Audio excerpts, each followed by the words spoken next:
You're in awful early this morning, Svetlana? Oh, yeah. Yeah, I get here really early just to make sure everybody's up and running. And yeah, we won't be starting probably till about 10 o'clock. If you need coffee or something, I'm a big fan. Yeah, going to.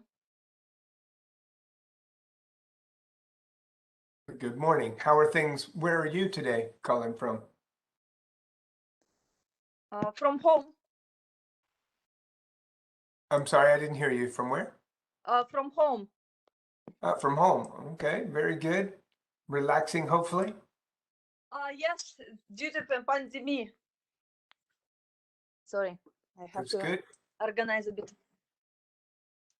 Okay. Well, we're happy to have you. Thank you. The central time is Right. I thought I turned it on 1 hour early just to check the connection, but it's actually a little bit different timing zone for me to be oblivious. Sorry. Well, your connection sounds pretty good on this end. How do I sound on your end? Can you hear me well? Yes, the connection is perfect. Okay. Sorry. So it's gonna be this seminar about About ethics. 45 minutes. 45 minutes. Okay. It's already going, or it's how it's organized. Just quite oblivious. In 45 minutes, the speaker will be on and I will introduce her and then we will begin. Okay, so I need to log in. Actually, I need to log in within 45 minutes. Yeah, that's fine. Or yeah, I mean, you can stay logged in if you prefer. That's okay with me. I'm just gonna be here working and waiting on other people to show up. I see. Okay. So it's not beginning yet. We're No, just kind of checking the connection. Okay, thank you. I'm like you. I like to have things way ahead of time to make sure it's working. Okay, thank you. Thank you. We'll be logging in 45 minutes.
Good morning.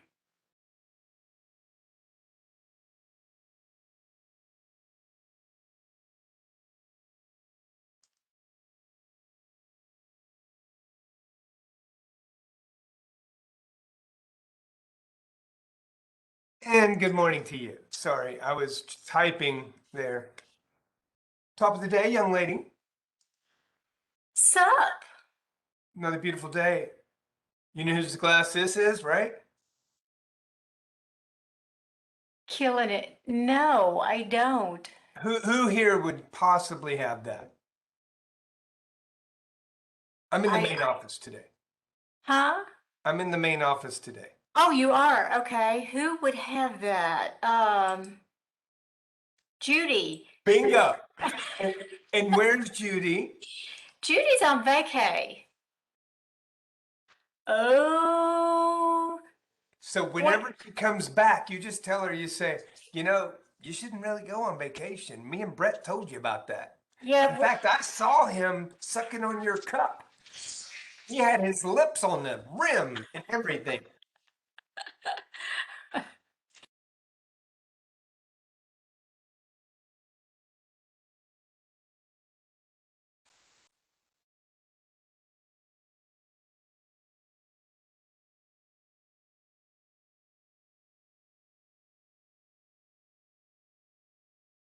I see skies of blue.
Sorry, it's my brother's birthday. You're sorry it's his birthday? Why? No, I said, I'm sorry, period. It's my brother's birthday. Oh, well, And I don't have the record option. no, I'm the host. I have it. I just have this for people to say, what's on your head to remind me to push record. Yeah, Judy told me yesterday, sent me a text and said, please tell Brett to push record. See there, I'm all over it. I knew she'd be at checking up on me. I knew that.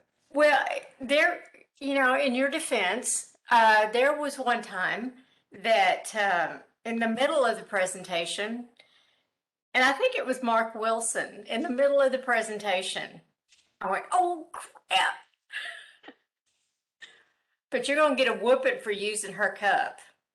Oh, I know, but that'll teach her to go on vacation, right? I'll probably Yeah. wash it out and everything. I'll even disinfect it. But if she jumps on the meeting this morning, she's gonna see me on her cup, and I'll just say, "Hey, I told you there are no more vacations." Last I time know, you went, we tried to tell you. We tried to tell you. doesn't she know that it's just hard to keep the ball rolling without her? I know, right? Yeah. Right? She can never go on vacation again. Morning. Good And morning. Oh no, my Good virtual morning. background's not virtual. huh? Oh wait, am I? Things aren't good right now. Oh, because of your background? Well, it's a lovely shade of green. She's going for the chroma key, I think. The Yeah. chroma key effect. Aren't I you do. impressed that I know that, by the way? I mean, What's that? I know chroma key. Yeah. That's chroma key. Literally means chroma is color. Uh-huh. Key is literally So I can choosing one talk. of those two key. Hi, good morning.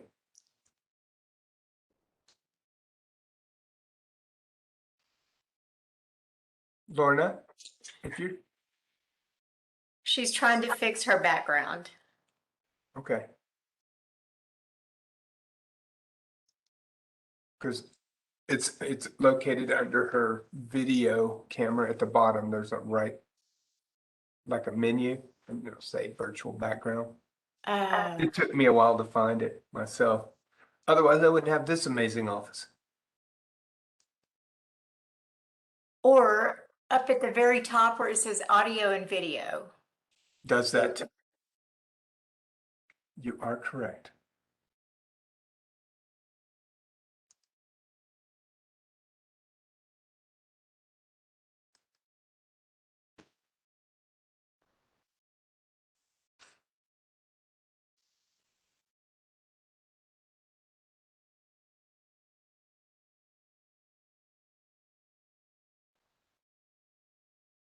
I was at the office yesterday, Brett, all by myself.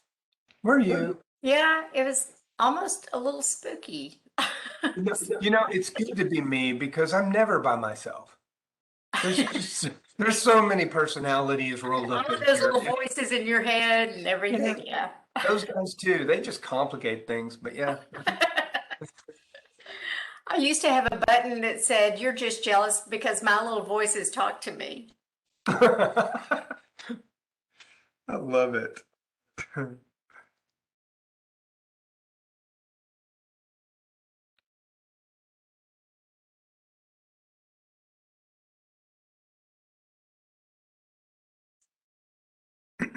Me. There she is. Guys, hi. Same office. Y'all are in the same office. There you go. Here we are. That's not good. Why? That's okay. It's good to be It'll in look like- Florida, battening down the hatches. Oh my gosh, yes. Yeah. How is it where you are? Well, I'm in Cincinnati, so it's fine here. Oh, okay, then good. Then fine, yeah. I love it. Lorna's like, yeah, Florida, I don't know about. Cincinnati, fantastic. I heard that's that. Well, Well, it's funny because my daughter's in Tallahassee and I sent her a message to ask her if she was working today and she sent me a picture of the radar and it's like it looks like all hell is breaking loose everywhere, but this dot in the middle is Tallahassee and it's clear. I love it. Oh, is that a good thing or a bad thing? Well, it depends on whether you're happy that you had to go to work this morning, I guess. I was going to say it's the aftermath that counts because Right, if right. that means everybody's going to go to Tallahassee. Be like, only safe harbor. Where are you going? Tallahassee. Tallahassee people are looking around going, oh man, not again. Miami's invading. Ugh. Can you put your own background on this on WebEx? Like, I don't see a way to like. You can. Down at the bottom where your video is, there's a little drop menu. Okay. And when you click it, it says change virtual background. Yeah. And then when you click that one, it gives you a few options, but you have to push apply or it won't happen. Oh. I know, right? That dumb technology just gets crazier every day. This probably isn't the time to mess with this. Well, it's easy. I sure do miss Zoom. Do you? All right. Zoom. I don't- We'll have Zoom. Let's see. Do I look shortly. If you want, here, I'll do something crazy. Here we go. How's that? Does that make you feel better? Now we're all different. That's crazy. All right. I got that one from Paula.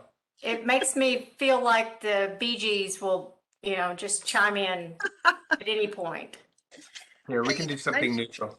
I need you guys to speak up today because I need some opinions in a couple of places, and I hope some people will be willing to speak. But if nobody else does, then you guys are going to have to bail me out. Okay.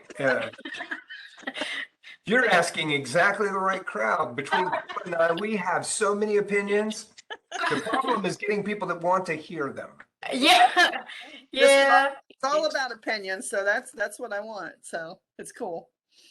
That's kind of why we only talk to each other, actually, because I What do see. you think about that, Paula? I am all for that. Well, I think it's a except terrible on Tuesdays. idea. Terrible. Good morning, Miss Lori. Well, good morning. Y'all remember me? No, So is my that name's the new girl? Lori. Brett, is that the new girl?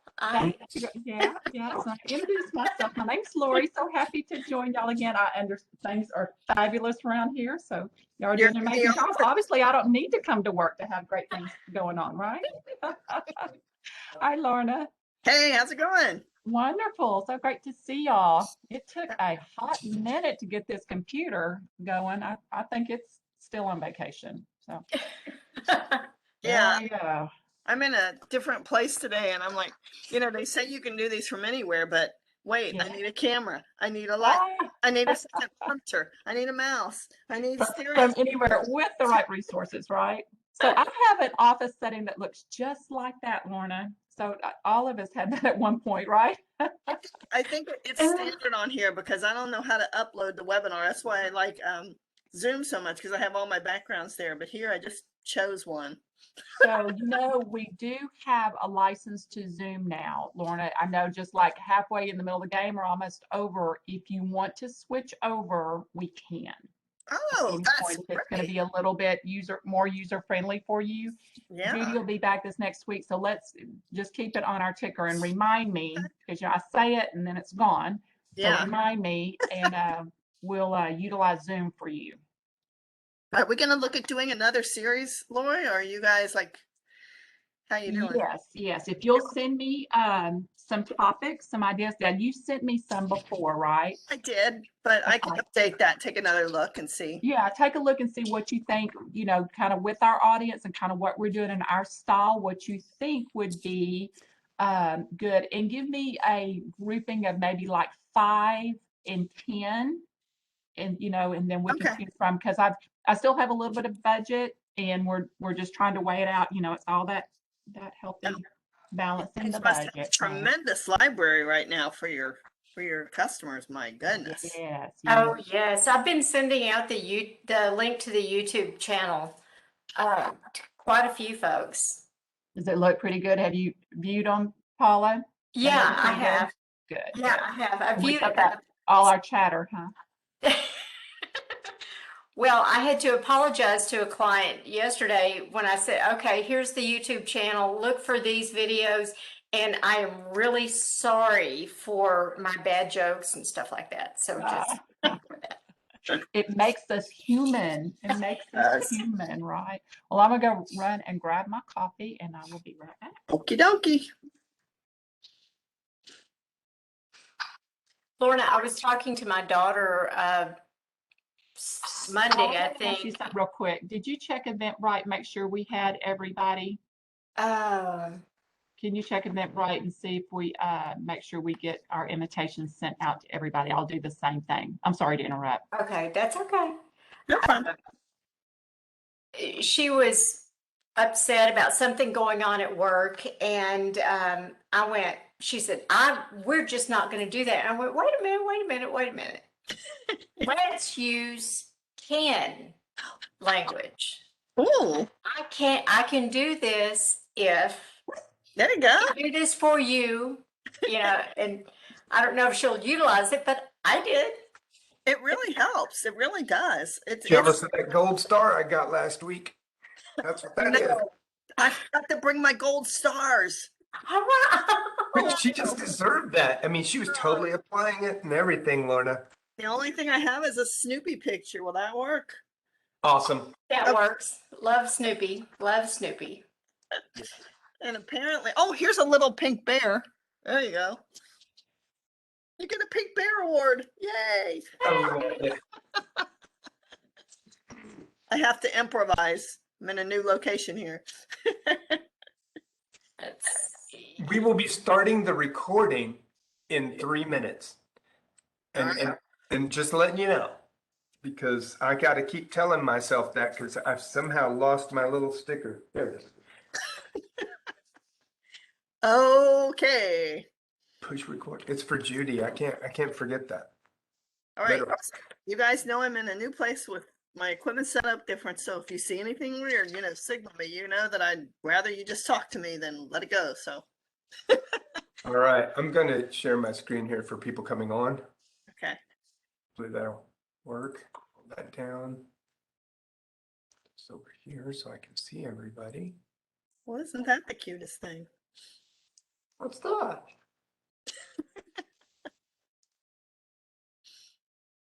So you guys aren't expecting anything from the storm, right? You're fine, right? We're in Texas. It's always a storm here. We just don't know when. It just sort of pops out of nowhere. Ah, I see. Okay. Yeah.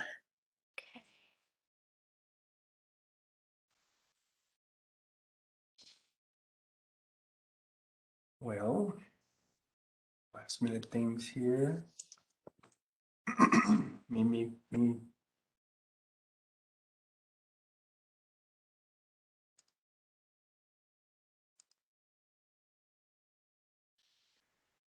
And good morning, Maria. Thank you for joining us.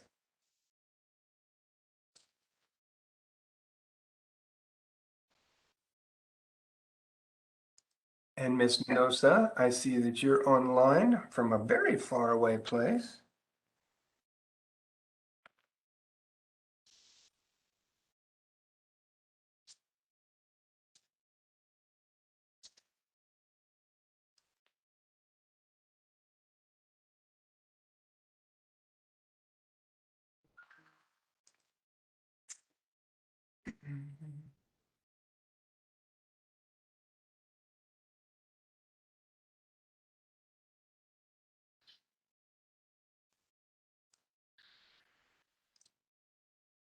We'll give everybody just a moment here, but it is 10 o'clock, so I'm going to go ahead and start the recording.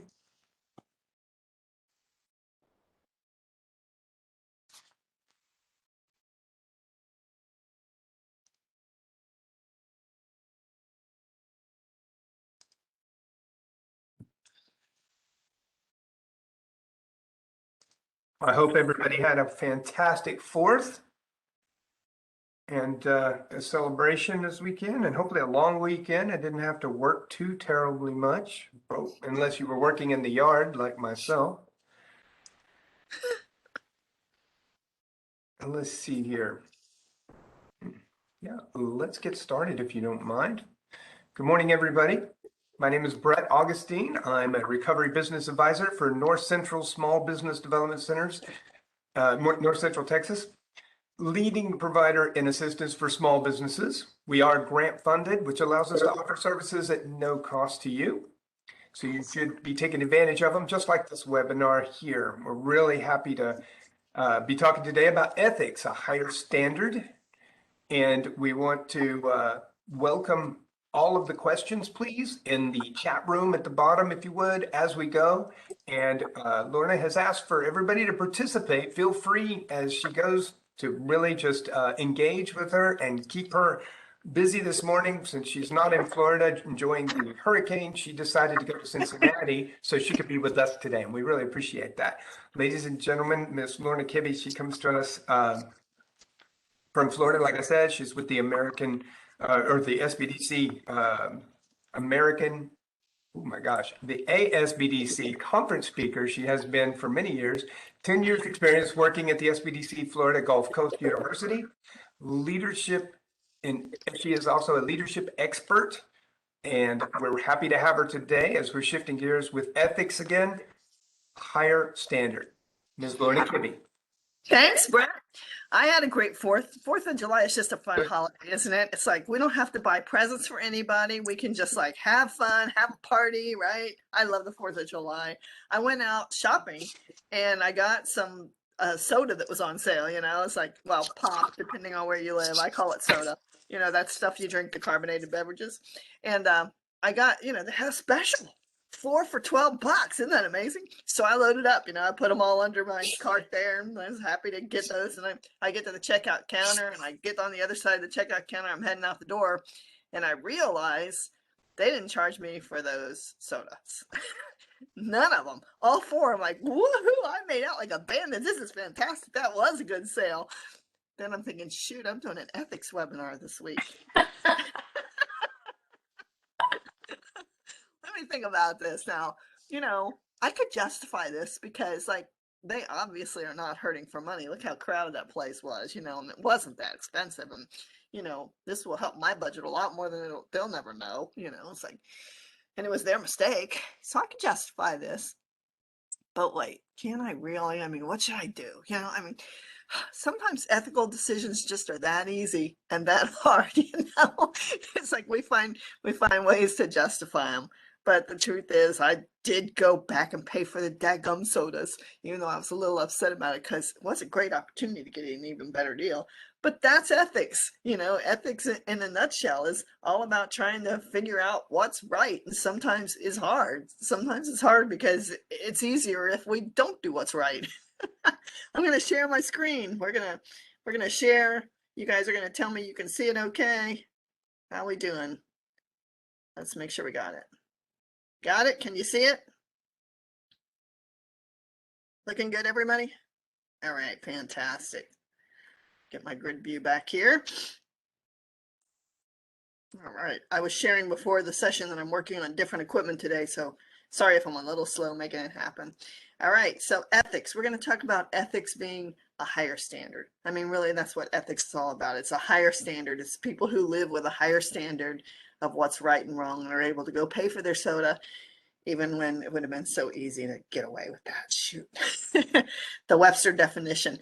You know, I've done webinars before. You guys have, a lot of you have been with me before. You know, I always like to start by, let's just define what this term is. What are we talking about here? So here's the Webster definition of ethics. Moral principles that govern a person's behavior or the conducting of an activity. Okay.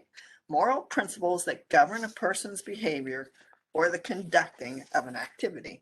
That sounds simple enough. Okay. I found this in the paper here, Pearls Before Swine, just a couple weeks ago, and I said, oh man, I got to put that in my seminar because it's just funny. Hey, I figured out our neighbor's Wi-Fi password. Do you think it's okay for me to start using their network? I don't know. Let me check my moral compass. And every dot on the moral compass says do it. And the answer is it's fine. I wish we could figure out ethics that way. It'd be so nice. So here's a question now. This is a serious question, and I want you all to take serious note of this, and I want you to you don't have to tell anybody how you answer this, but here's the question. I asked you, how do you rate yourself when it comes to ethics? How would you answer? Now, if you don't have a monitor and you can't see what's going on right now, that's cool. I'm going to read it to you. But just note for yourself, what would you say? Would you say A, I am always ethical, period, the end. Always, I'm going to go pay for that soda. I'm always ethical, no matter what. Or would you say B, I am mostly ethical? I try. I'm mostly ethical. Or would you say C, I'm somewhat ethical? You know, my values and standards might be a little different than others, but I'm mostly, somewhat ethical. Or would you say D, I am seldom ethical? Or E, and if you answer E, please hang up immediately. No, I'm kidding. E says I am never ethical. If you answer E, you better stay on, I think.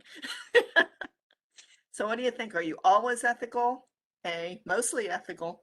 B, somewhat ethical. C, seldom ethical. D, or never ethical. E. Well, I think for the most part, we try to be ethical, right? Probably most people are answering either I'm always ethical or I'm mostly ethical. Let me try out a case on you. Let's see what you would do. Okay, so here's the situation. You own a small business. Now that's a stretch, right? You own a small business. And what's going on behind the scenes that and not many people do, is that your very best customer, the one that, you know how it is with customers sometimes, you have one that's bringing home the money for you. And you know that someday that might end, but right now you're just dwelling with this customer because they're doing really well for you. But the problem is this best customer who you're making a mint from is not paying. And this has been going on for a little while now because they're having a hard time with COVID and all this, and they haven't been paying regularly, and it's really impacting your budget.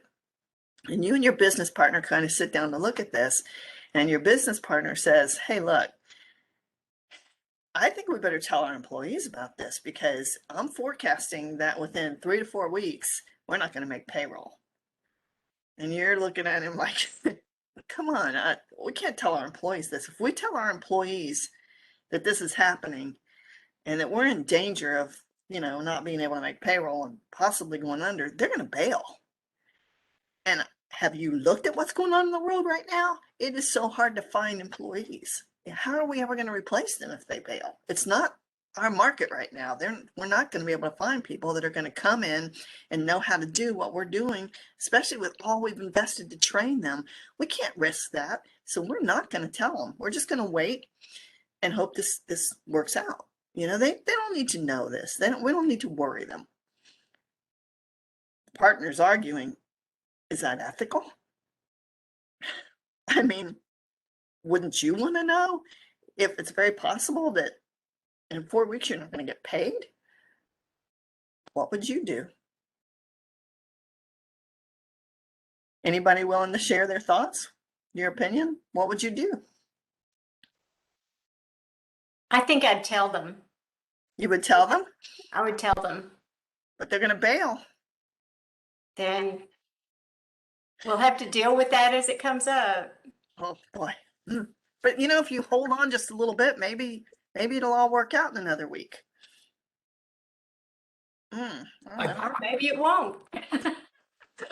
I think that I agree with Paula on that one. I would definitely keep everybody informed and let them know that things might work out in a few weeks as well. Try to keep it positive, but at the same time, just let everybody know so they realize they're part of the team and not excluded from the concept of my company. That's just me. Okay. That's really risky. Anybody else want to maybe? Yeah. Can you hear me? We can hear you. Hi, William. Hi. I have worked for a company in the past before my current job, and they had a similar situation, not the exact scenario, but they came to us and informed us what was going on. And I personally appreciated that because it gave me a sense of knowing what to expect. And in our case, as it turned out, it turned out okay. But it gave me some forewarning to where if I felt like I needed to bail, then I at least had time to look for a job. Mm-hmm. Great. Thanks for sharing that, William. That's interesting. It's not actually happened to you. Hmm. Hmm. Anybody else want to share? Lori says that she would tell them with a conversation. Okay. All right. So this is the kind of ethical dilemma though that we face every day. And it's depending on how you answered the question. Are you always ethical? Did you even question? Did you just decide right away, I'm going to tell them? Or are you mostly ethical? Maybe you think I could wait a week or two and then tell them, Are you somewhat ethical? No way I'm telling them. They'll find out when they go to apply for unemployment. So these are just the kind of everyday ethical situations that occur.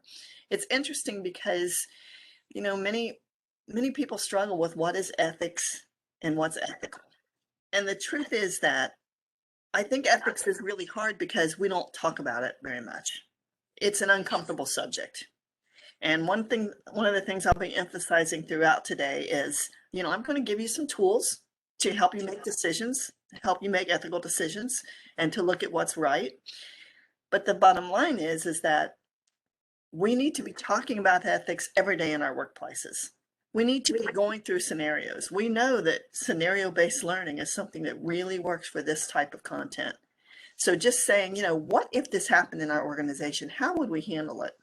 And having those kind of discussions with employees can be kind of fun because it hasn't happened yet, or has it? And how would you handle it? So I'll be stressing on today, having these conversations, doing these kind of scenarios with people to talk it over. So, I just heard like 3 people say I heard 2 people say they would tell right away. And I heard somebody who said this happened to me and this is how it was handled. Now, if I'm a new kid and I'm sitting here trying to figure out how I would handle this, that's very valuable what I just learned in that discussion, because I saw a business leader stand up and say, I would tell you. That gives me a lot of trust in you. If I'm your employee, it's like, oh, you would, because that's really risky. So that's what we're talking about, these type of scenarios, just like what we just did with that scenario. Doing that with your employees, being able to talk about, what if this happens? What if that happens? What if they don't charge you for your soda? What would you do? Right? That's one of the great things we can do for ethics. When I started talking about ethics in leadership classes, I got very excited because I went to the bookstore and I found this book written by John Maxwell. And those of you that are interested in leadership, you know that John Maxwell has done a lot of books. And he had this little book called Ethics 101. It's black and white. I was so excited. I'm like, okay, this is it. This is it. This is going to tell us, this is going to explain everything. We're going to know what ethics is. We're going to understand how to apply it. So I got the book, and it's not very thick. It's just a thin little book. And I was at a bookstore, and I got my mocha, and I sat down with the book, and I read it cover to cover. When I was done, I was so angry because John Maxwell did not solve it for me. The book was a lot about applying the golden rule. And that's good. Applying the golden rule is important, but I thought he would have the secret, that he would be able to tell us, this is ethics and this is how to teach it and this is how to explain to people how to be ethical. But that's not what happened. So it's a very difficult subject. And I think we have to take it into the workplace and we just have to talk, have discussions about what happens, what could happen, and how we would handle it. I think that's our best hope. So maybe this is a better definition. It's all about how we meet the challenge of doing the right thing when it will cost more than we want to pay. And in our first scenario, that's exactly it. How do we meet the challenge of doing the right thing when we don't want to lose our employees? And maybe unnecessarily, because it might just work out really well, like it did for William. But maybe it won't. So maybe I like that definition a little bit better. So what kind of behaviors are unethical? What do you think? How about you chat me up on this? Give me some chat. What do you think? What kind of behaviors would you say are unethical? Let me see if I can see the chat. William says lying. That's first on my list too. Yes. What else? I'm having trouble seeing the chat. I might have to have Brett read this off to me. Cover-ups. I see that. Yeah. I What think other, what else do you see, Brett? You see any others in chat? yes, lying and looking over people's emails when they're away from their desk. Oh, goodness. Yeah. Discrepancies in reports. Okay. And one of my personal favorites, gossip. Ooh, yeah, that's good. These are really good. So I see that you guys are a little bit familiar with ethical dilemmas. Oh, there was manipulating coworkers. William, you're today, boy, you're on top of this. Very good. Not doing non-office related work. You know, when you're at work doing something that's not office related. Oh no, even I brought the dog. Now you know. Extended breaks. This is interesting because, you know, one of the organizations I was working in was telling me they're just having such problems because their employees take extended breaks. They're supposed to be 15 minutes. They don't come back for 20 or 25. And it's become a norm. Have you ever heard that term, a norm? We're going to be talking a little bit more about that. It's become a norm, so everybody does it. Oh, have you ever had anybody take credit for your work? Is that ethical? I'm seeing some more, Brett. Can you read some more to me? They're flashing on, but I can't see the list. Sure. Cigarette breaks, which you covered breaks pretty much there. And the other one was doing business with clients. And then they have parentheses, buying Tupperware, employing them to clean in your house. Buying Tupperware? Oh, okay. Okay. Doing business with clients. Oh, I imagine this means doing business outside of work with other clients. Oh, okay. Like employing them to clean your house or something like that, such if they're a person that cleans the office, for example. That could get really messy really fast. Absolutely. Using business products for personal use. Yes. Oh, you know, that's an interesting one. Whoever said that, thank you for bringing that up. And Brett held up a pen. You know, I worked for the state of Florida for 24 years. And working for the state of Florida, we were very particular about our materials. Like, you know, there was actually a time, this is the truth, I've told this story before, but there was a time working for the state where I had to turn in my ink pen to prove that it was out of ink before I could get another one. That's how strict it was at one point, you know, so they were very concerned that people would take boxes of pens home and all these kind of things. And when I started working in the private sector as a consultant and as a trainer and, you know, doing seminars for different companies, I walked into this, one of the first companies, and they had this entire room of supplies. I mean, it was beautiful. They had their logos on all their pens and everything. And I needed a pen. They gave me a pen with their logo on it. I used it. When it was over, I handed it back to them and said, "Thank you very much for letting me use your pen." And they're like, "You can keep it." I'm like, "What do you mean I could keep it?" "Well, we want you to have it." I'm like, "But I'm not allowed to have anything with your name on it. That's again." "Oh, wait a minute. I can't have this." You know, in government, you're not even supposed to have a pen with anybody's logo on it because it might influence you in a bad way. That's considered unethical. So see, that's another really good point that you just brought up. Whoever brought that up, it's like ethics differs from organization to organization. You know, what was considered unethical working for the government is not considered unethical in other areas. So here's another big part of ethics is defining what you consider ethical, what you consider right. You know, some organizations want you to take a box of pens because it has their logo on it. They want you to take it home. They want you to leave it at the bank. They want you to leave it wherever you go out in the community, leave it at the school. They want people to see it. Other organizations are like, it's wrong for you to take a box of pens. So you have to define that for your organization. So whoever brought that up, that was a really good point. Thank you. So there are all kinds of behavior. Is there anything else, Brett, that on that? Yeah, I just wanted to make sure that they got heard as well. The point about the Tupperware was actually like a boss expecting you to buy the extra Tupperware on the side. And somebody else also mentioned with that, what about kid fundraisers, candy? You need to buy at least 10 bars of candy. Girl Scout cookies. Cookies. Oh my goodness. I know, but you know what, Brett? Sometimes I think like bosses don't realize that they're putting their employees in that position. It's like, I'm the boss and I want you to buy my cookies.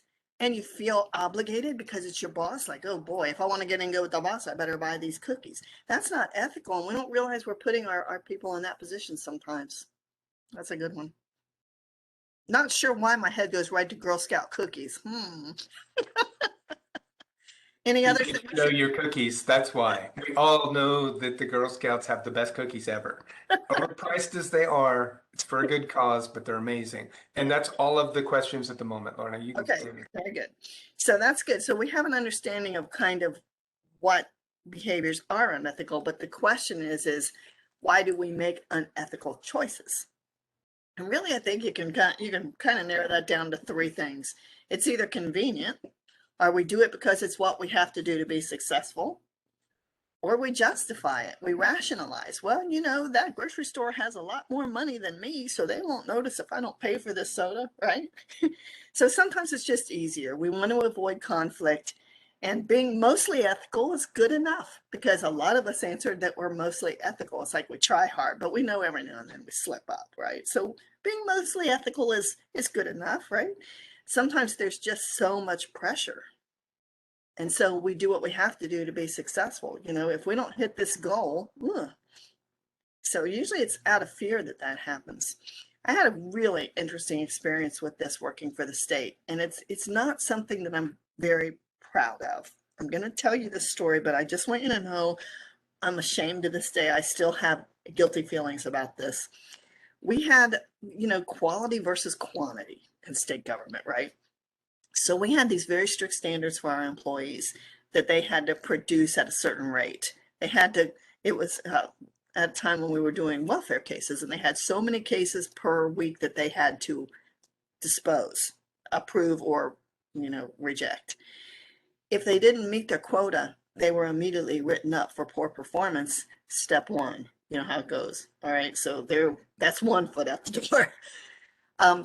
We also had very strict no overtime policy because we didn't have any budget for overtime. So nobody was allowed to work overtime. So I had an employee who was so concerned about their productivity that they started sneaking cases out. They would come back late when nobody knew they were there, and they would work, and their productivity shot up. They were great. But they were working without approval because we weren't allowed. You can't work overtime and not be paid for it. Right? That's against the law. And they were not approved to work overtime. So I had to actually reprimand them, do disciplinary action. And I still feel awful about it. But it was the right thing. I mean, that's what I had to do. But you know, here's an employee who was under so much pressure to produce work at the rate that was required that they did something that was not ethical. And that's how it happens a lot of time. You know, it's like, this is what I got to do to be successful. So they do something that's wrong. And sometimes we just are able to justify our choices. You know, we rationalize. It's like, you know, it may not be right, but it's fair. So since it's fair, I'm going to do it. It's not going to hurt anybody. You know, chances are no one will ever know anyway. So, you know, I can do this. I can justify it. So that's usually why we make unethical choices. And as you can see, it's not really that uncommon. To tell you the truth, I think we're faced with ethical dilemmas every day, you know, and we're just so used to dealing with it. Yeah, but are we always being ethical? I don't know if anybody's always ethical. I don't know. All right. I lost my cursor. Hold on. Whoa. Paula, I see him flash, but it flashes so fast I can't see it. What'd you say? Well, William made another really good point. He said, like, to your situation, isn't it more of a question of legality more than ethics? And my response was, valid point. A company can get into really big trouble for allowing that to continue to happen. But if it's handled as soon as it's discovered, it's a benefit to the company to actually say, okay, we're stopping it. That's right. Because if it's allowed to fester, it just gets bigger and bigger and bigger. And that's when it becomes a real legal problem. You're right. You're right. And that's very true. It's just, we have to understand from the employee's perspective that they were trying to do something good for the company. They were able to justify it because they were trying to do something right. They were under a lot of pressure to increase their performance. This was good for the company for them to do it because people were getting, their benefits. People were going out food because they couldn't produce enough. They couldn't approve their food stamps. They couldn't approve their food benefits. So that in their minds, they were doing something that was justified. Yeah. And when you're dealing with someone's livelihood, their ability to feed their children and all of that, it just seems like, I really have to do this and do as much as I can, but there are still those boundaries. Yeah. Good point. So let's look at another case here real quick. So in this situation, here's what happens. You're the HR rep for your company, all right? So you are invited to sit in on a quarterly update presentation of the board. And as you listen, you are acutely aware that the financial information that's being presented by your boss, your direct boss, is not right. So when you confront him, because it has to be a mistake, he must have just messed it up, right? He tells you to leave it alone and he just walks away. Why would he do that? And what are you going to do?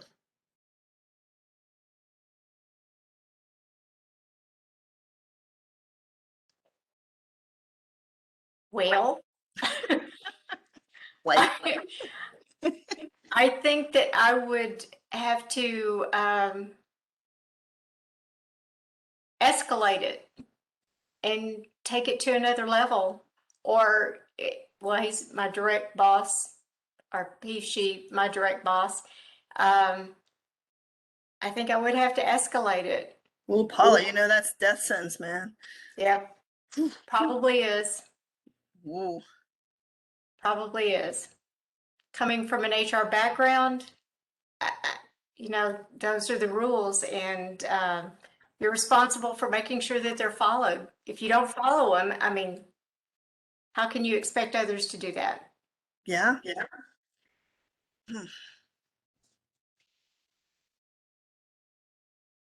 Anyone else?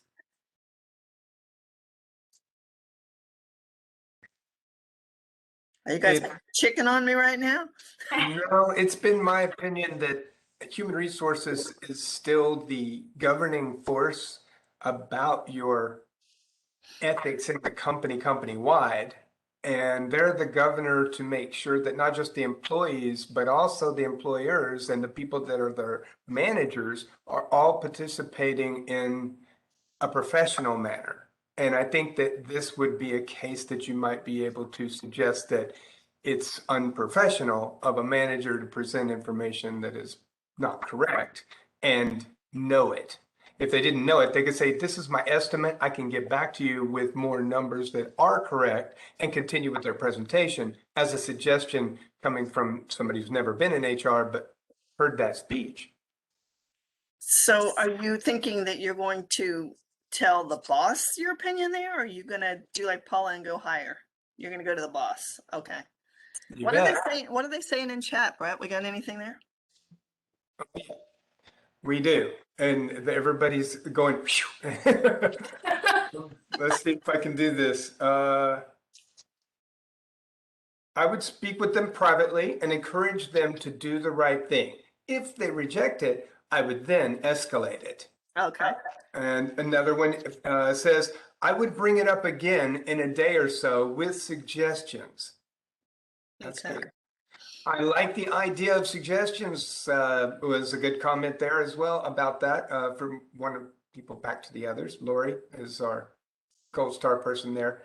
And the other ones, I would speak with my direct boss first, assuming it might be an error. Assuming that it might be an error. That's pretty good. Yeah. This situation puts the employee in the middle, an uncomfortable situation.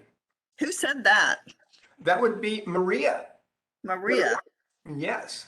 That is a really good point because I think essentially what you're saying, and I think I agree, is that this puts you in an ethical situation. Now you have an ethical dilemma because of what your boss did. Yeah. Good, it's Maria. putting you on Nice the little ad spot. from Maria is important to document every conversation.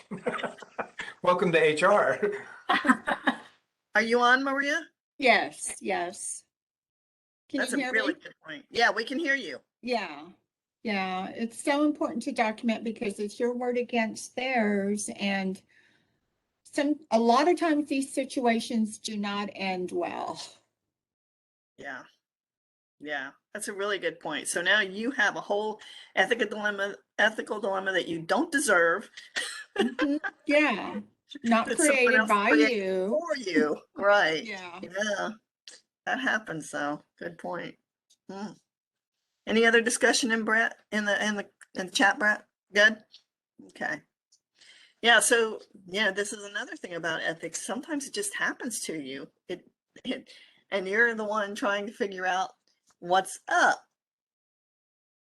Okay. So I've been handed a note. It's important. Oh, we have a fire alarm, but don't worry, we're not going to die. Okay. It's going to be all right. Don't worry. There's not a fire. If you hear it, we're okay. All right. Oh, okay. So let's talk about modes of control. And some of these terms are probably familiar to you. But let's just talk about how this impacts ethics, because this is really interesting. First we have laws, right? And we understand laws. Laws, they're written, there are sanctions. So when we have laws, we usually follow them. That's where the whole phrase comes from. There's no law against it. But if there is a law against it, it really makes us think about it. It's kind of interesting, like even in a customer service realm, if any of you, do customer service, if you tell somebody that this is the law, they back off right away. We can't do this because this is the law. Okay, right? They don't want to touch it because the law is the law, and we don't want to break the law. So laws seem like, okay, if this is the law, there's no ethical decision to be made here, right? Yeah, well, for most. We know other stories, but yeah. Norms. Now you know about norms. Those are the rules and the guidelines that are developed by the group. If you go against a norm, you might be ostracized by the group, right? They're not written rules, but this is how we do it here. And norms are very interesting because they're not written down anywhere. But when you go into an organization, you learn that there are certain ways that they operate. And if you don't do what they're doing, well, you'll be considered weird or an outsider, right? I mean, and it's simple things. It's just like even reporting to work at 8 o'clock. Our start time is 8 o'clock, but nobody shows up till 8:15. So if you're a new kid, you come in at 8 o'clock for the first week, and then you're like, oh, we don't report to work at 8, we report to work at 8:15. And all of a sudden there's no ethical dilemma for you because everybody does it. So we work at 8:15. Well, not really. But this is how dilemmas happen to us. Norms are very powerful. Now, values, sometimes they're written and sometimes they're not. Writing them down doesn't mean that everybody shares in them if you have organizational values, because values are usually more personal. And it's very interesting because many organizations do have values, and some organizations will put them up on the wall. These are organizational values. I find a couple of interesting things about that working with different organizations. Sometimes when I go and look for their values and I find that little plaque on the wall, it's pretty dusty. I mean, it looks pretty nice on the wall, but it's like nobody pays much attention to it, because it's funny when we have kids, like if any of you have kids, and I'd ask you, like, especially when they're, well, any age, I mean, how often do you talk to your kids about values? And the answer, if you really think about it, is probably every day. My daughter's 30 and I still talk to her about values because, when things come up, when situations come up, we kind of weigh like what's the right thing to do based on what we believe is right. And, what are our values? Little kids, we're talking to little kids every day. My niece's name is Athena and she's just over 2. And I'm in Ohio this week visiting and I'm getting to spend some time with Athena. And her mom is talking to her about values all the time. Every situation that comes up, it's a discussion about values. But in organizations, we put it on the wall and we don't usually talk about it every day. So values, I don't know if they help us that much in ethical dilemmas, unless you're in an organization where they're really talked about a lot. So I don't know, that's up to you and what your organization does. And then you have ethics. Now, many organizations have a written code of ethics. Anybody out there have one? Have you seen a written code of ethics? Some organizations have those. If you don't, I'll show you a little bit more about that in a minute. There may be punishment for violating ethics, or there may not be punishment, because it's very possible that no one will ever know that you have an ethical violation, right? It's very possible that no one would know that you behaved unethically. But what's interesting about this, and the reason I wanted to show you this, is because I think ethical dilemmas occur when laws and norms conflict with each other. I think that's when it happens. When laws and norms conflict with each other. So, the law is that we report to work at 8, but the norm is that we report to work at 8:15. Our rules, our regulations, our policies, everything states that we're supposed to do it this way, but everybody's doing it that way. And so that becomes how we do it. And you can see when those two are in conflict, it really is an ethical dilemma. If you start showing up for work at 8 o'clock every day and nobody else is there, what good does that do you? Nobody even knows you're doing it, except that you answered A, I am always ethical. And so you come in at 8 o'clock anyway. Yeah, right. So let me ask you this question. When norms do conflict with laws, which one do you think will win?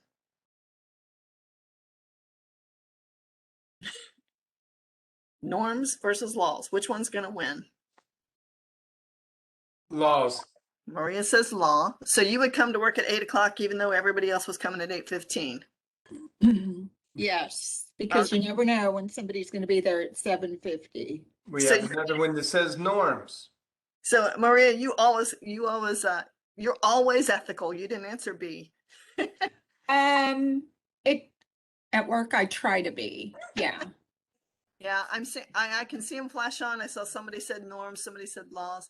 The truth is norms usually wins. Norm is the one that usually wins. That's what we go with because everybody else is doing it. And we're able to justify it because everyone else is doing it. This is the way we behave. I don't want to be the outsider. I don't want to be ostracized by this group. I don't want to be a whistleblower. If everyone jumped off a cliff, are you? Well, you'd be surprised at how often that happens. There's this whole thing about conformity. I'm actually going to show you that in a few minutes. So what about when personal values and ethics conflict? Then what do you do? Your personal values and ethics conflict. Well, you basically have a choice, right? You can exit. You can say, I'm out of here. I can't work for a place like this. Everybody makes fun of me because I come to work at 8 o'clock and I'm not taking this anymore. Or you can speak up. This is wrong and I'm going to say something about it. I'm going to wave the flag. Hey, we're all supposed to be here at work at 8 o'clock. And the 8 o'clock scenario is a simple one. But I think you know what I'm saying. It can be any range of things that happens in an organization that even though we know we're supposed to do it this way, we all decide to do it that way. And we all do it that way because we can justify it. Everybody else is doing it and it works. So we have to watch this when, William, I saw something flash, but I didn't read it fast enough. Brett, you have to help me out. Sure. He said it's a tougher choice when you got that particular twosome going on. And I jumped in and said, personal values win. And he said, but yes, personal values wins. Perhaps that's why our values must be ethical. Right. but not everybody has been raised with the values that we share, It's so true. So true. right? Because values are very personal.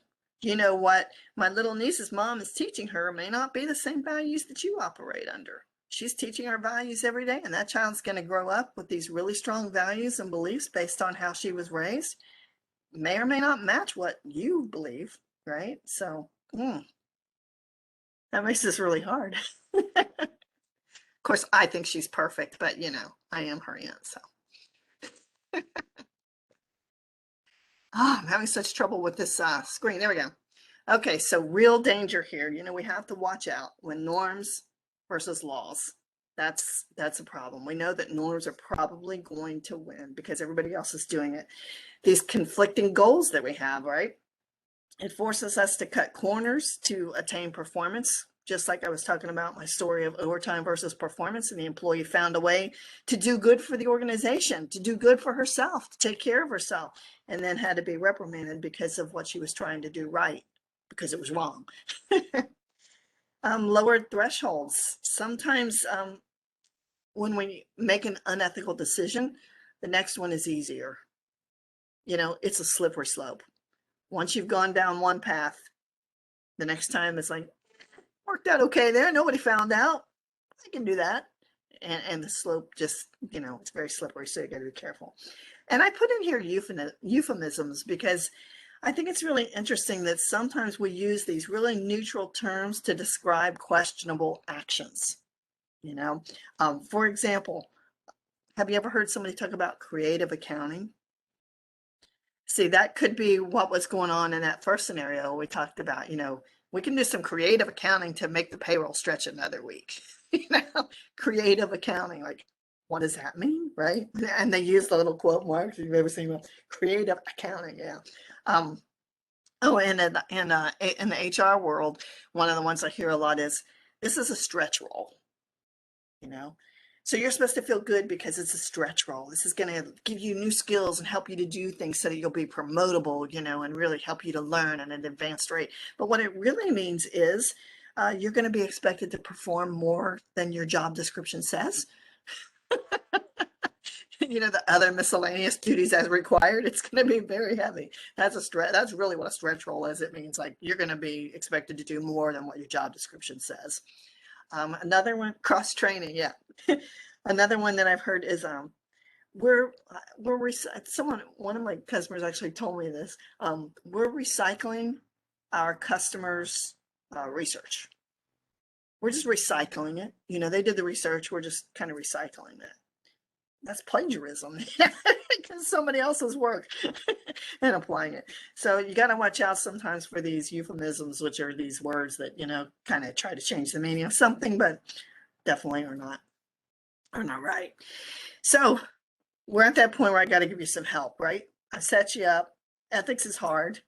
We get that it's hard. So let me show you some tools that will help you to do better. Okay. You ready for some tools? Before I go to the tools, Brett, anything pending there in chat that I should hear?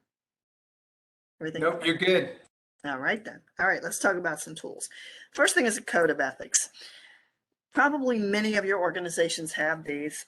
If you don't have one and you're interested in this, especially as a small business, go to the SHRM website. It's pronounced SHRM, SHRM. It's like the elite human resource association in the United States. They have examples on their website of codes of ethics that you can look at so that you can maybe model from them. This is how theirs starts. As HR professionals, we're responsible for adding value to the organizations we serve and contributing to the ethical success of these organizations. We accept professional responsibility for our individual decisions and actions. We're also advocates for the profession by engaging in activities that enhances its credibility and value. And they go on with this, and you can look at this online to see what a really well done code of ethics looks like, because many organizations do have these, and they're nice. I don't know that they always go far enough. I mean, what is a code of ethics? It's a document that calls for action. It's a document that provides guidance. And it's a document that does not ensure ethical behavior because it's a document. I mean, I can put the document out here. It's like, here's the policy, read this and be ethical, right? But that takes us back to what we were talking about before, the whole scenario-based thing. Because just reading it on a code of ethics that you should do this and you shouldn't do that doesn't go far enough, because things will come up that takes us back to why we violate ethics. It's convenient. There's a lot of pressure on us to do it. We can justify it, so we do it. And the code of ethics is usually not black and white. It's gray. It leaves areas of gray. So these continual discussions talking about what things could possibly happen in our business and how would we handle them. Actually, when you're having those discussions, you're creating a culture of transparency. You're creating an entire culture. Like when you go into a staff meeting and you tell a funny story about how you checked out and they left your soda on the bottom and didn't charge you for it and what you did, you're telling them what you believe in. You're showing them what your values are. And they start to understand how they're expected to behave because of the stories you share. That's building your culture. So it becomes a culture of transparency and a culture in which ethics are embraced and understood instead of just a code, right? Make sense? Let's talk about Jonah, my very best employee. So here's what happened with Jonah. Jonah has been working for us for a few years, like 3 years. He's amazing, really great. And as a matter of fact, you remember when he came to you and he asked you if he could take some courses to enhance his management skills because he really wants to do well in your organization. And you were impressed. Remember that? Okay. So you approved it, but as you'll recall, our company went through a lot of hoops to get this approved because we don't really have tuition reimbursement. It's really hard for us, and this is kind of setting a precedent for us to be able to do this. But we did it. So recently, I was setting everything up to do payment because he got an A in the course. He aced it. I was setting everything up to do payment to reimburse him for the tuition. And I found out that, in fact, this was not just a course to enhance his education. He doesn't have a college degree. We didn't know that. We thought he had a college degree. A college degree is required for the position he's in. I went back and checked his application. Sure enough, he told us that he had a college degree, and he doesn't. So he's probably, in my mind, taking these courses now, trying to get that degree because he knows he won't qualify for his job if he doesn't have a degree. And he's trying to cover it. The thing is, if I don't say anything, no one will ever know. He is so good at his job, and he's great, and I want him to be here. I don't want to lose him. I don't know how we'd survive if we did, because he's got real potential for our future. So I think I just won't say anything. Nobody will find out. What do you think?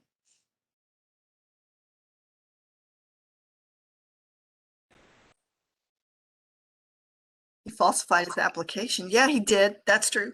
But nobody will know. Nobody has to find that out. You'll know, and you'll carry the burden of that. Yeah. I know, but it's going to hurt the whole company. If it's really going to hurt us.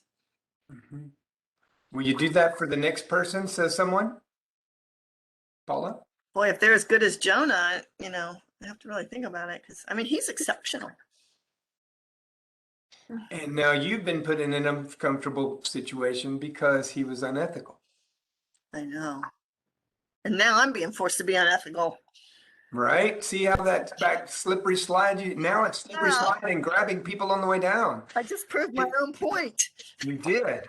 It will come out as at some point. Discuss it with him and HR to find options. Hmm. Okay. Oh, okay. So yeah, maybe maybe there's something. Maybe change the position's role or suggest that it's an internship that he's got for the moment until he gets his degree. Maybe. I don't know. But I like that. That was a great comment. Who's that? Lori Logan. The degree date will show up later. Mm. What's been done in the past, if something like that comes up? Have there been people that have falsified their application in the past in a like manner, but they've been dismissed? If so, you don't really have a choice. You've already got a pattern, a past practice, and again, if you do it for him, how do you tell these other people back here? I wish I had a tool to help me make this decision. Wait, I do. I'll show you. The ethics decision rules. This will help for sure. Okay, so some companies try to use this, and this is what they give to their people. They say, okay, here's how we'll make a decision. All right, so it has to pass all 4 of these, so we're going to keep score. So first is individual utility. It's okay to do this if it's good for me. All right, it's okay for me not to tell anybody because this is definitely good for me. I do not want to lose Jonah.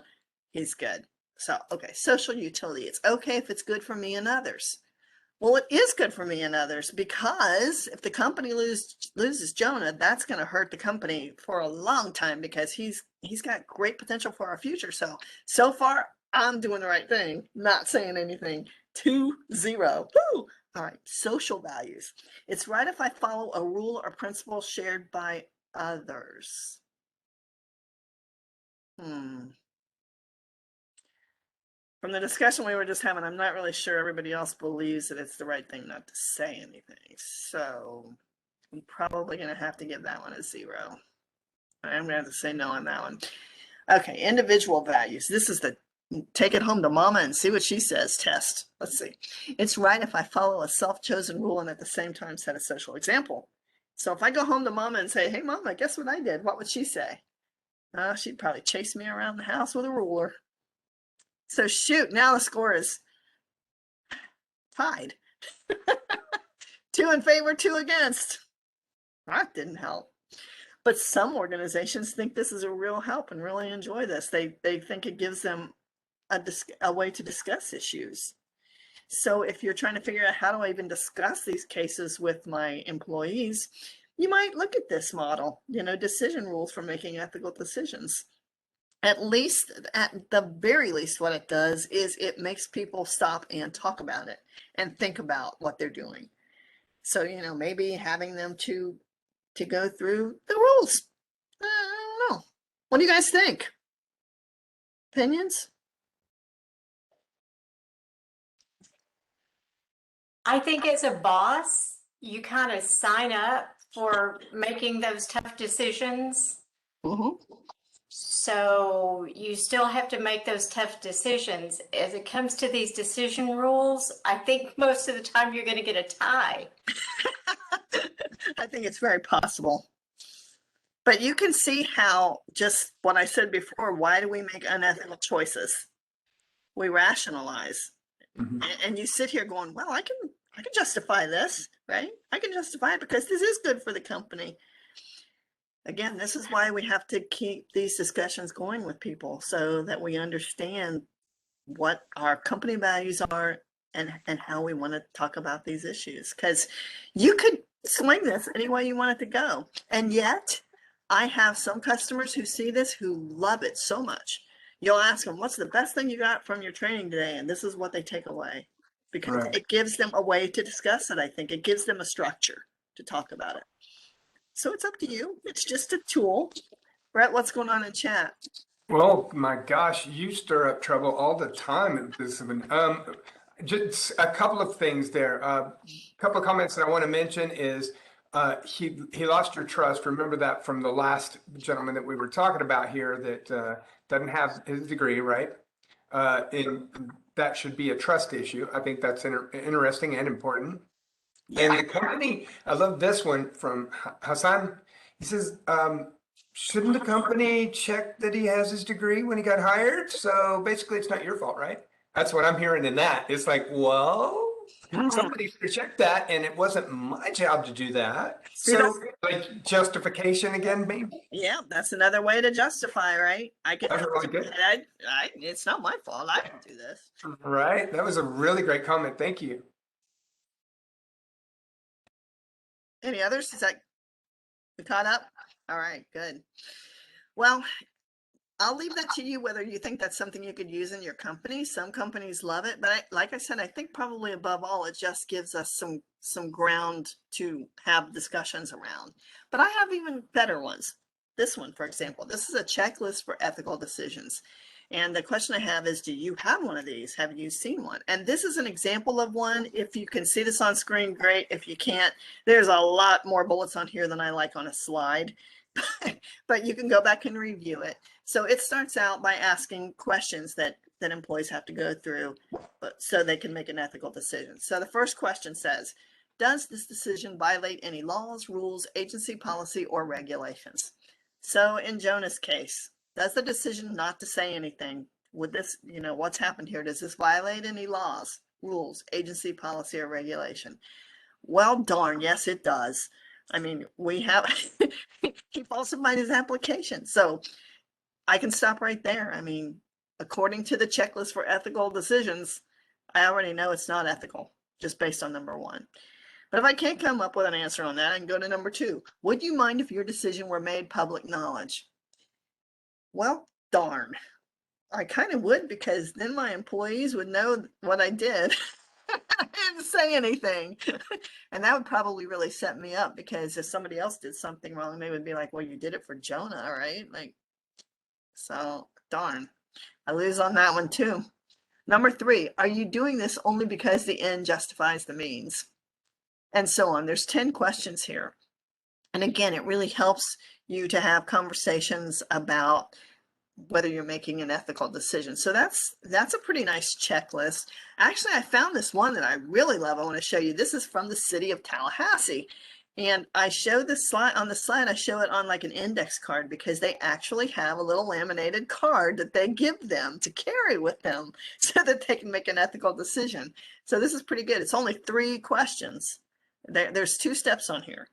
And step one is there's only 3 questions. They say, number 1, is my action legal? Am I violating law or city policy? If so, you're done. you know what's the right thing. Number 2, is my action balanced? Is what I'm doing fair and without harm or preference to any individual, citizen, or organization? And see, that's your rationalization there. And number 3, in taking this action, how do I feel about myself? If the situation and my actions are in the newspaper, how will I feel about the publicity? I really kind of like this one, because I think those are really 3 hardcore questions that would help somebody to make a right choice when they're trying to make an ethical decision.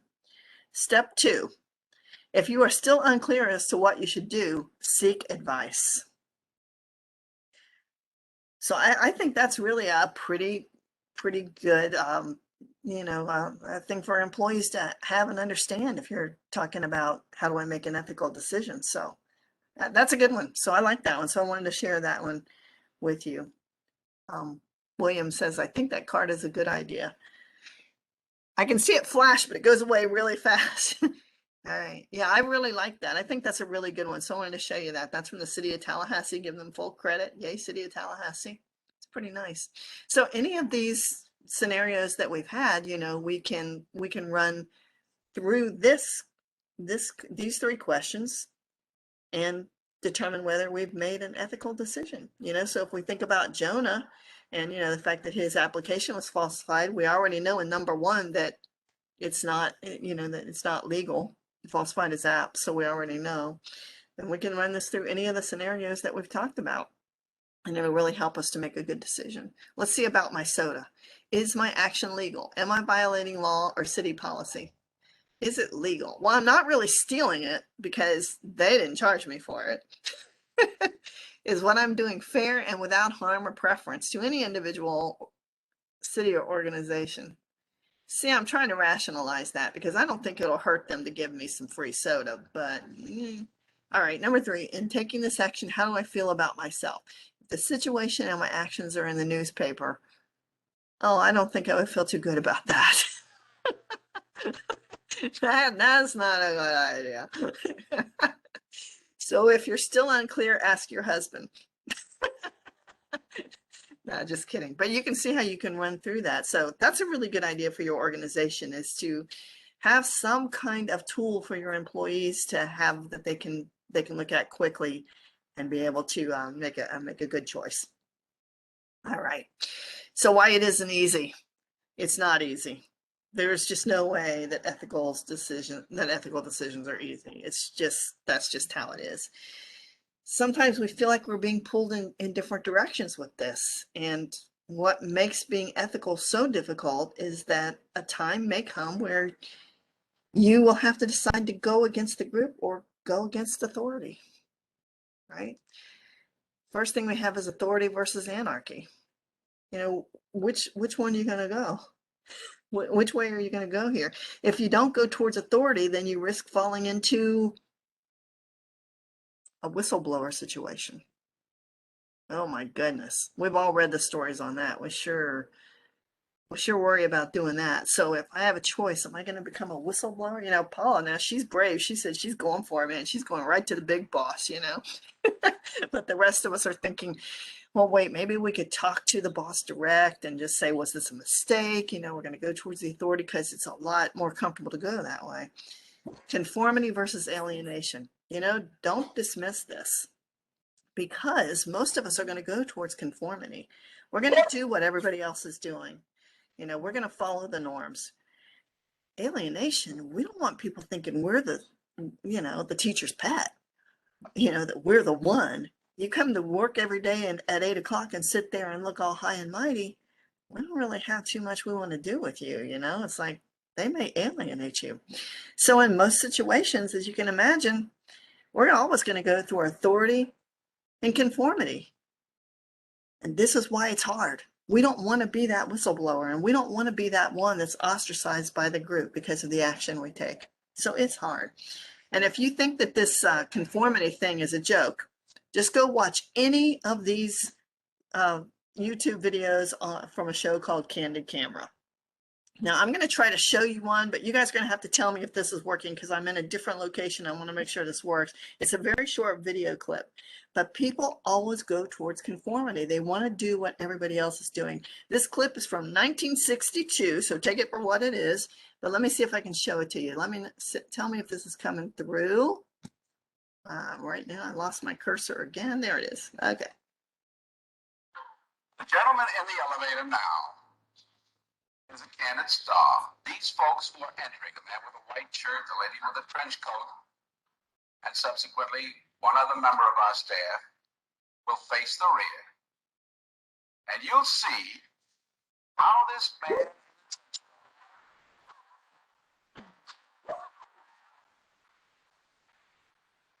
tries to maintain his individuality. By little,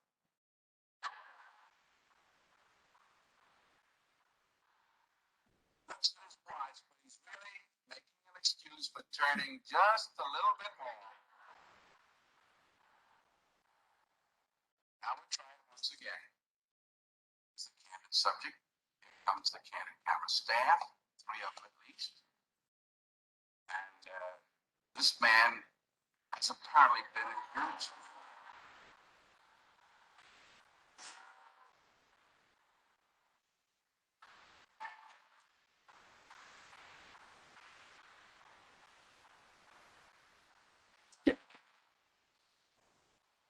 Now, here's a fella with his hat on in the elevator. First, he makes a full turn to the rear, and Charlie closes the door. A moment later, we'll open the door. Everybody's changed positions.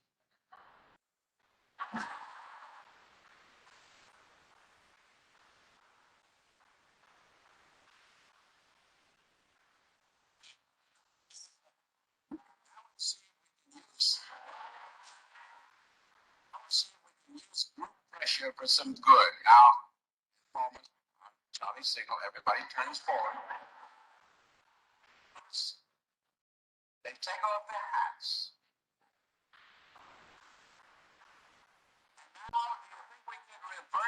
proceed yet?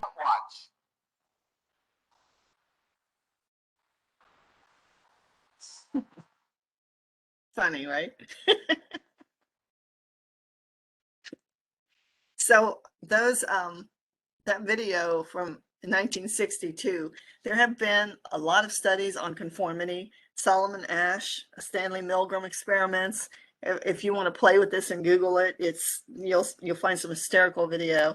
Actually, that experiment has been replicated year after year, time after time. And if you look it up on Google and YouTube, you'll see even current day examples of things where they're showing people who conform in ways that you just can't even believe. People are just doing what everybody else says. I mean, they even do things like where they set them up with wrong answers and everybody will repeat the wrong answer, even though they know it's not the right answer, but everybody else is saying it, so I must be wrong, you know? So this conformity thing is really serious. People follow what everybody else is doing. So watch out for that in your organization. If you're setting the example, then they believe that's what's right, even when they know it isn't. They'll convince themselves that it's right and they'll justify it. Do you believe that ethical behavior in the workplace results in happier and highly engaged employees? Well, Brett's nodding his head. Why do you think, Brett? I think that ethical behavior in the workplace definitely makes everybody feel more engaged because they feel like they can all be a part of something that's going to make them feel good about what they're doing rather than hiding things. And maybe I've seen a lot of closed door meetings versus open door policies. It'd be exactly the result of an unethical behavior, for example. Right. Any other thoughts? Well, it absolutely does result in happier and more highly engaged employees. One of the things that we know and that you've probably learned in other sessions is that, especially our younger generations, they have a real sense of purpose. They want to work for an organization who is doing good and right things. And if they don't believe in the organization, they will leave. So that's one thing. I mean, people want to work for good organizations today and they want to be a part of it. They want to know that what we're doing is right, that we have a purpose, that we're doing good things. So they're highly motivated when they believe that their leaders are doing right things, when they are looking up to people who they believe in, that, wow, this is somebody I'd like to be someday. And setting that example of ethical behavior warrants that. Being proud of your organization. We want to be proud of the organization we work for. When our organization is demonstrating ethical behavior, we definitely feel a sense of pride. And boy, that's a good feeling, you know, to just feel like you are working for a really good place. And surprisingly, Generation Z, if you've done any studies of generations, you know, we know that our millennials want that sense of purpose and that's important, but Gen Z, they're not having any of it. If they come into a workplace and they don't believe, if their values don't match, they have no hesitation. They're out of there. Yeah. Or they won't even accept it. Funny story. I was in an association meeting. Remember back in the days when we used to have meetings with people? And there was this panel of younger generation people who were going into the workplace. And they were telling about reasons why they accepted job offers and reasons they didn't. So this one person said that she had a tour of a workplace that looked like it was really fun. They were doing a lot of fun things. They had like stations set up for employees where they could take fun breaks. And, you know, it was cool. It's like a nice, cool vibe. You know, she really liked it. And then they took her to the break room and they showed her the break room and they said, hey, this is refrigerator is fully stocked for our employees at all times. You know, there's snacks in the cabinets. You know, we know you need energy to work. You know, we have a really high pace here. And so you're welcome to anything in here. And they open up the refrigerator door and it's wall to wall Monster drinks. You know, those high energy drinks, wall to wall.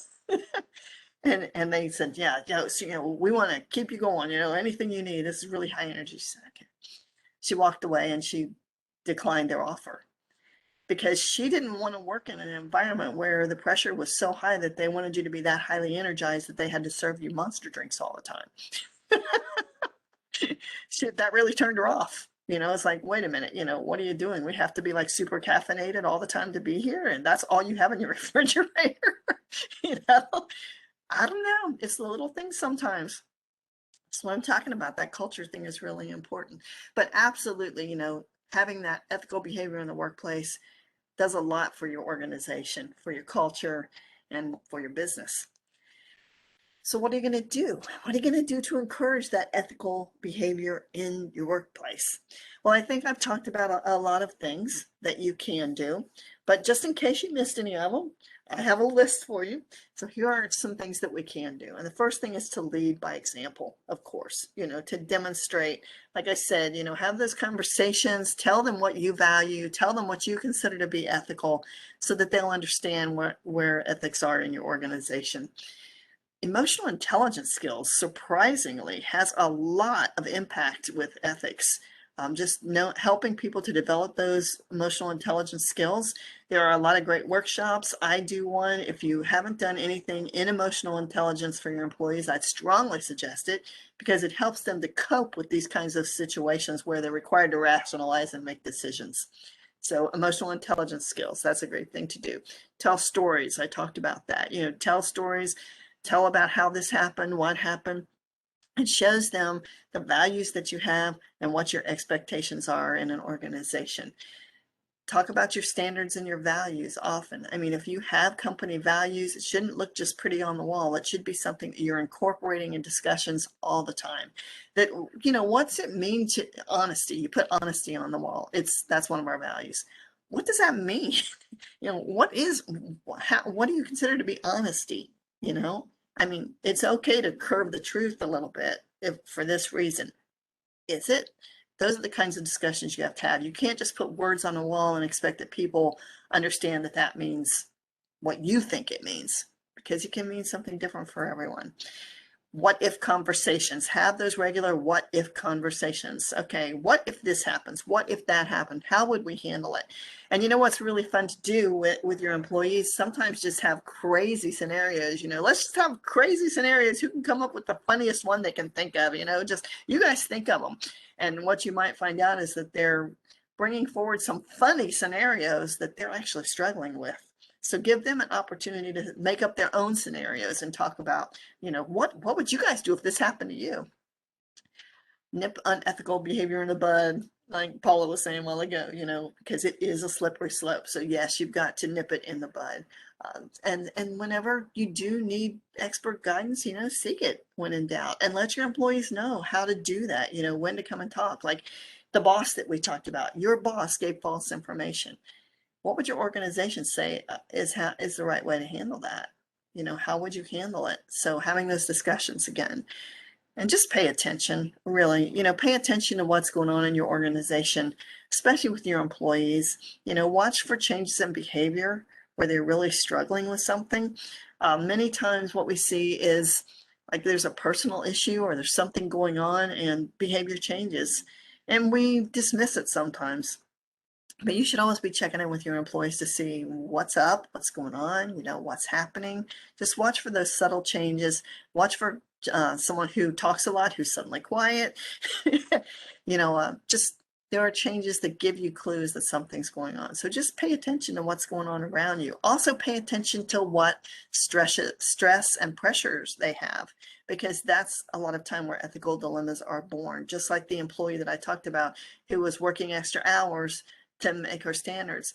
I should already have been aware that if there's going to be an ethical break, that's going to be a good place for it, because we're forcing people to do work at a higher level than they could possibly do, and they're going to find a way to do it, right? So just watch for those things. Just pay attention and see what's going on around you.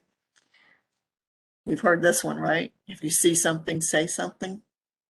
Again, it's about that transparency. It's about that transparency. All right, I'm going to pause for questions before I close. How are we doing, Brett? Doing really well. I think that everybody participated a lot. So those questions sort of came out during it. But if you have any questions, please drop them in the chat. Or if you want, just unmute your mic and ask away. But we will definitely take questions at this time.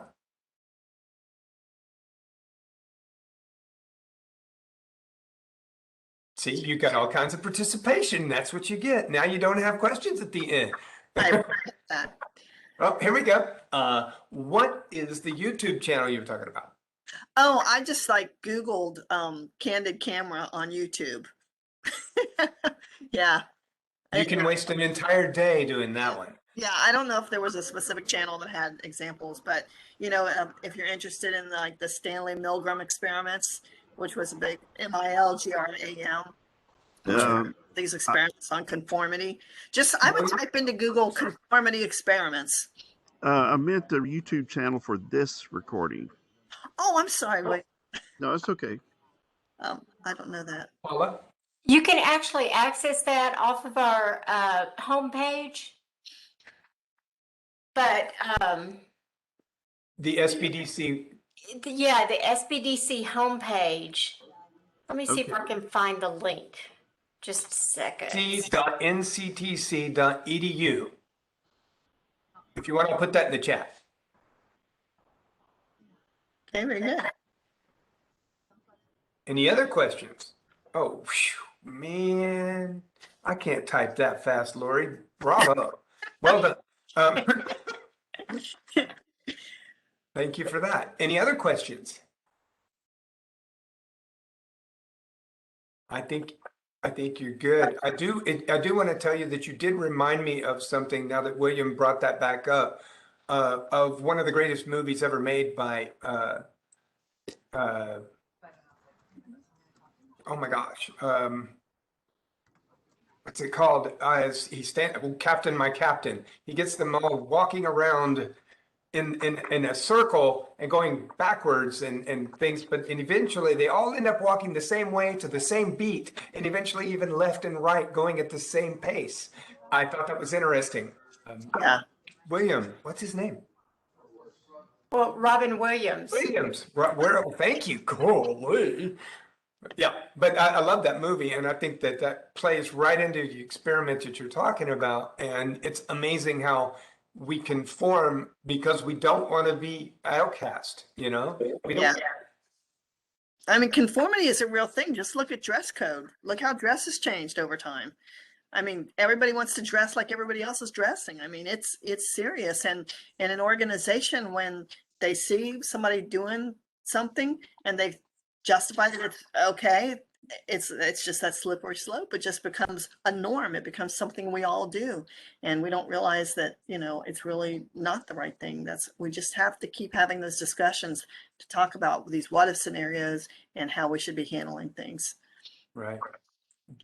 Dress codes are becoming a revolving door. I think the change in dress codes for 2020, 2021 is amazing because, I mean, you don't even have to wear pants anymore to come to work. It's Pretty much. sorry, couldn't resist. Okay. All good. Let me wrap up then, okay? Well, I am wearing pants. I am wearing pants. I can't find the YouTube link on your SBDC site. As soon as I wrap up, Brett, Yeah. could you just go to the site? I will share all of that with you right after we finish this. Just hang on, William, and we'll get to Make all sure of you that. get it, William. We'll make sure you Great. get it. Awesome. Thank you. All right, so to close, I've given you many tools today to use in your workplace. So I'm just gonna quick run over the list of tools that you can use. Here are things you can do to really be at a higher standard with your ethics, your code of ethics. If you have one, check it out, make sure it's a good document, but remember it's just a document. If you don't talk about it, do the what if scenarios, it may not do you a lot of good, but a code of ethics is definitely a good idea. A checklist for ethical decisions. Remember, I showed you a couple. I showed you one that had like 12 questions on it. I showed you the Tallahassee one that had 2 steps. 1, answer these 3 questions, and 2, seek advice if you still don't know. So a checklist for ethical decisions, that's a really good idea for your organization. Really important, I keep saying, open, ongoing discussions of ethical dilemmas. Have those open, ongoing discussions, those what if scenarios. That's a really important learning technique, and it's really going to help your employees to understand right from wrong. And the big bonus on that is that because you do that regularly, when they have a situation, they're going to be a star because they're going to come in with a real scenario, and they're going to ask everybody to talk about it. Wouldn't that be amazing if instead of just trying to sit here and decide what's the right thing and justify it in my head, I came to a staff meeting and felt like a star because, hey guys, this really happened. What do you think we should do? Would that be a much better situation? Definitely.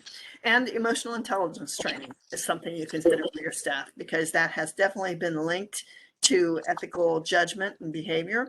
And that could be a tool that you could offer to your employees.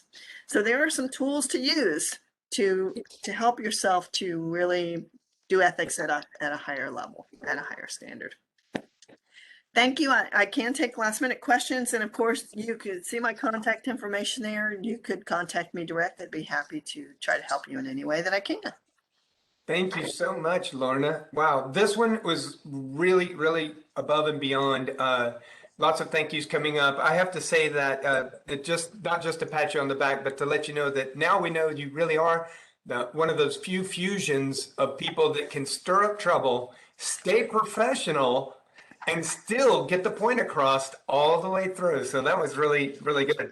And that's why we love having you. And speaking of that, I want to answer William's question for everybody today. And there's going to be a survey that's coming out to everybody who's participating to your emails.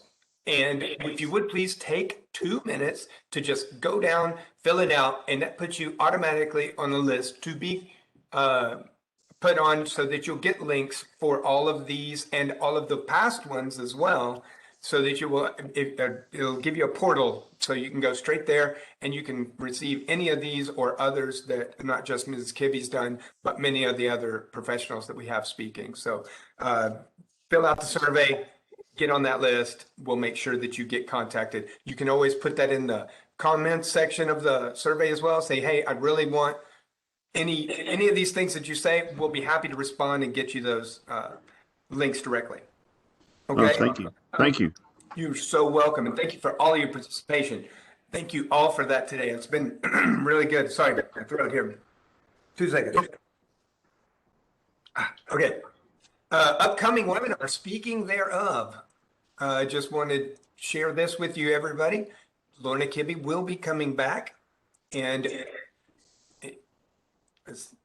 she's going to be coming back on July 14th.